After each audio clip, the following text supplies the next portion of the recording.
Okay, I absolutely love this kid. I want some rest! Are we having fun yet? Jeremy Sohan is already inserting himself as one of the primary speakers for the team, and I love to see it. I absolutely love to see it. Now, before we talk about this really quick, well, actually two things. First and foremost, let me know, do you like this angle a little bit better? I don't know. I'm just changing it up, trying to see what works. Let me know if this angle's better, if you liked it better when the camera was like more that way. But yeah, I just wanted to ask that. Also, if you guys want to support the channel, clanthemerchfan.com, link in the description. I'm dropping a new design pretty soon, so just check the shop for that. But yeah, if you guys want to support, link in the description. All right, so let's talk about this. Won't be a long video by any means, but Jeremy Sohan basically said that the San Antonio Spurs have been soft. So this is what he had to say. We were pretty soft, just talking about the 0 for 5 recent trip. He added they lacked physicality, didn't go after 50-50 balls, and experienced communication breakdowns. I've said this so many times, and you're gonna hear me say it so many more times. This team was not as good as people thought, okay? And that's good. That's a good thing, okay? You don't want us to be like phenomenal. You want them to go out there, put forth the effort, and ultimately lose. Now, Jeremy Sohan saying they didn't go for 50-50 balls. I don't know. I mean, me watching the games, I didn't get that vibe. But hey, it's his teammates. Maybe he got that vibe. Also, here's the thing though. This team, when it's all said and done, you don't necessarily have enough talent to win consistently in the NBA. Not only that, our schedule, here, if I just bring it up, our schedule did not get any easier. The Spurs, the way that they play, and that kind of speaks back to the 50-50 balls if he thinks that they're not putting forth enough effort. The way that they play with so much energy game to game, so I wouldn't expect them to be able to keep that up. So let me see. Roster, no, not roster. Guys, I'm like out of it. Schedule, yeah. All right, yeah, if we look at this schedule, it didn't get any easier. Like, let's see.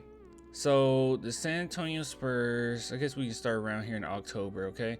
You beat the Timberwolves. Timberwolves showed no effort whatsoever. 76ers they were pathetic. But even in that game, I think Embiid put up like 39 points. Timberwolves, once again, they end up beating us when they actually put forth the effort. Bulls, they have not been as good as anyone expected. Timberwolves, once again, not a lot of effort. Raptors whooped us 143 to 100, and the Raptors, I mean, obviously they have a better team anyway. Moving on, Clippers beat us. See, this is where it gets hard. Nuggets beat us. Grizzlies beat us. We beat the Bucks, but I think that the Bucks didn't have any of their main guys, if I remember correctly. Warriors killed us, and what was sad about this was Jordan Poole. A lot of people talked about how he hasn't been that good this season, but he was really good against us. Trailblazers beat us. Kings, which I know that seems sad, but Kings are actually a pretty good team. They beat us. Clippers beat us. Lakers beat us. So I don't know if it's a matter of us just being soft, like your boy Sohan is saying, or if it's just a matter of the teams have gotten better. And the way in which the San Antonio Spurs play, you're not going to be able to keep that up. You're not going to be able to compensate for the lack of talent. Now, I'm not saying, oh my God, they're so trash. I do not mean that at all, okay?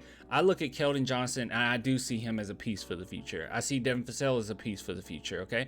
Obviously. And then I see, obviously Jeremy Sohan, he's so young. I'm not expecting him to, be refined offensively yet.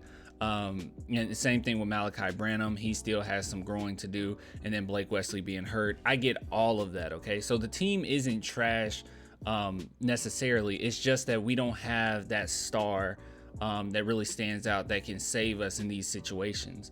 I mean, even if you look at the Lakers, I mean, we're about to, which actually, I don't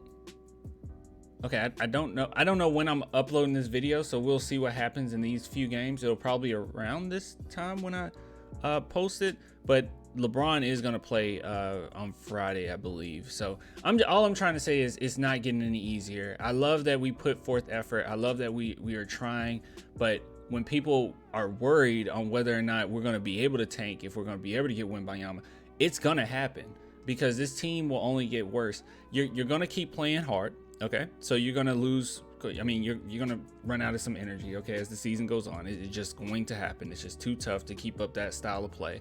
And then on top of that, you're going to trade someone. Like, the Spurs aren't going to just sit back and not trade anyone. I guarantee you that either Jakob's going to be gone, Josh Richardson's going to be gone, Doug McDermott's going to be gone. That's not going to make us any better. So we're just going to get worse and worse, and that's a good thing. But all the while still developing and still growing as players. So I'm happy with Sochan, I'll be honest.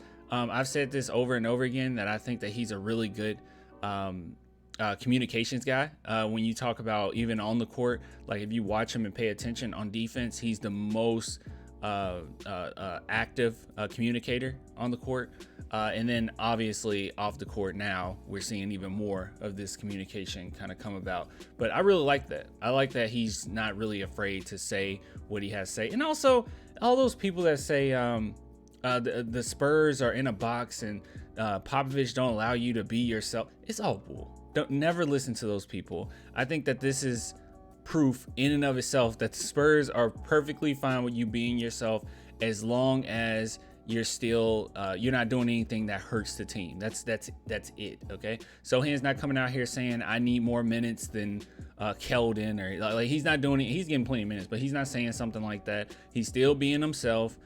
Every single thing that he says is in the scope of the team for the betterment of the team. So the Spurs aren't some weird dictatorship that some people think they are. But anyways, I'll get with you guys later, man. Thanks for the support. Thanks for watching all these videos that I put out, and let me know, like seriously, let me know if this setup is better.